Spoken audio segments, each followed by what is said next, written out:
ever found yourself the butt of a joke?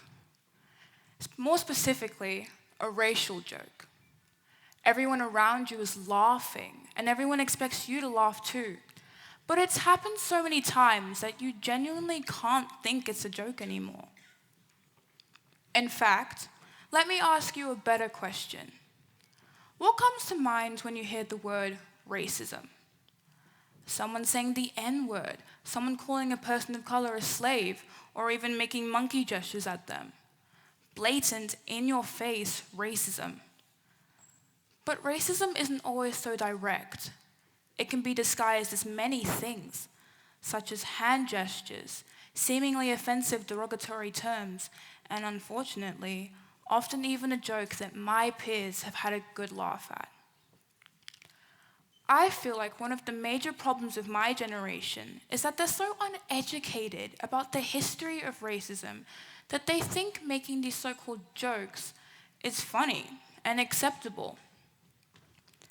Ruby Bridges, the first black girl to attend an all-white school in America, 1960, once said, "Racism is a grown-up disease.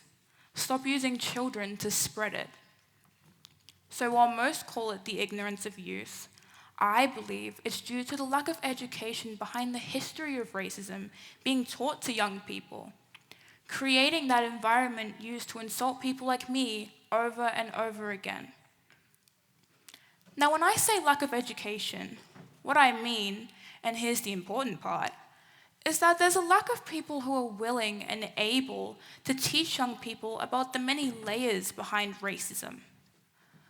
Let's think of it as a cake, where people my age may only know the icing, the top of the cake, which then means forgetting about the remaining layers, the grueling history.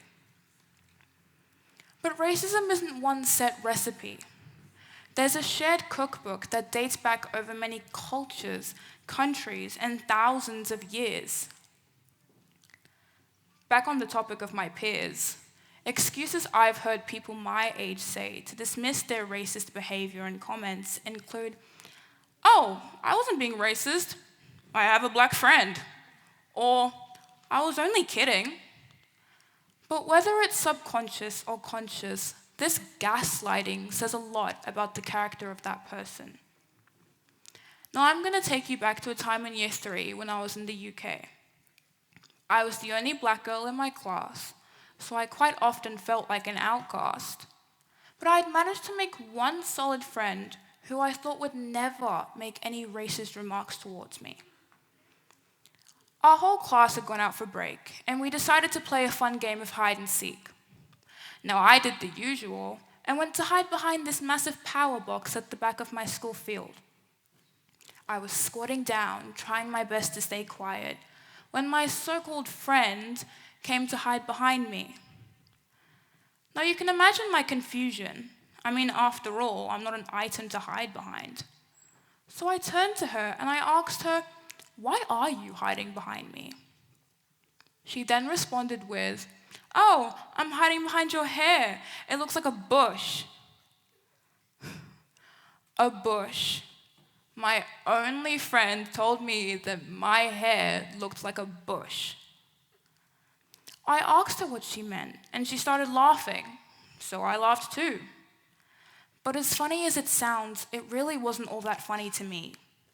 And soon enough, my fun game of hide and seek turned into me hiding my hair and seeking for an empty classroom. That was also the day I began begging my mother to straighten my natural hair, as if it was inferior to straight hair. How would you have felt if you were a young girl and the one person you considered your only friend had made a harmless joke that wasn't all that harmless to you? There's actually a well-known term for this, and it's called casual racism. Casual racism is when you use words of offense as words of pleasantry. Using someone's natural skin tone for your summer tan comparison. Going up to somebody and asking them what they have for lunch, and then when they respond, walking off, laughing. Going up to two people of the same skin tone and asking them, "Oh, are you guys related?" These situations are real, and they happen every day, whether it's at school, at work, sometimes even in public. There are certain stereotypes that were set years back that are being modernized and turned into external humor, labeled as a joke to climb you up the social ladder. But by making these remarks, you set back the same racial standards that humans carried back in the 60s. Think about how hard it would have been to be a person of color back then, with all the segregational racism that you would have had to experience. Think about how difficult it would have been to be black, constantly being treated like an animal, being restricted simply based on how deep your shade was. I can imagine it's difficult for you to understand how hard it's been for me to grow up as a smart black girl in predominantly white environments, constantly having to prove that I'm more than my melanin, that I'm a person, not a skin tone. And to add on to all of this, I was quite a naive child, so it took me a while to realize that these jokes weren't actually jokes. Because at the end of the day, casual racism is still racism. And laughing at a joke where one of your peers is the punching bag makes you no better than the boxer. They're just kidding, right? But these jokes have lifelong effects that often hide beneath people's skin, buried deep down in their throat, fighting to come out. And eventually, when it does, it's way too late to fix the damage that it's already caused. By picking on someone for their skin tone, you reinforce those olden-day stereotypes that us as people of color fought so hard and are still fighting to demolish, segregating people's character and making them feel less than they truly are. I mean, why should a physical trait determine how someone's treated?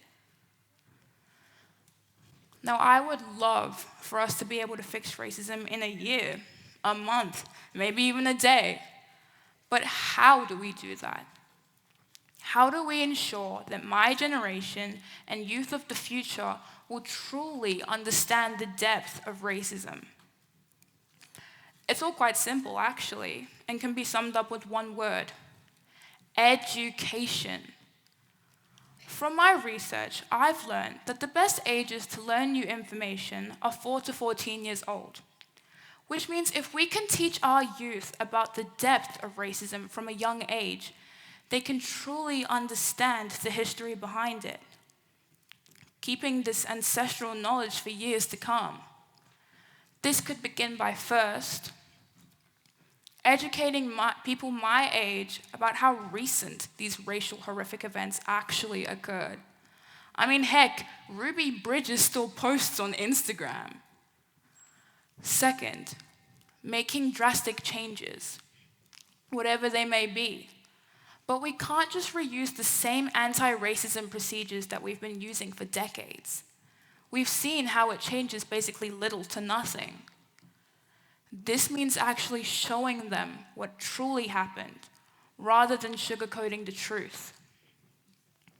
Third, stop underestimating how much effect we have on youth of the future, me and you. We have so much power in our voice, so many stories to share. So why don't we share them?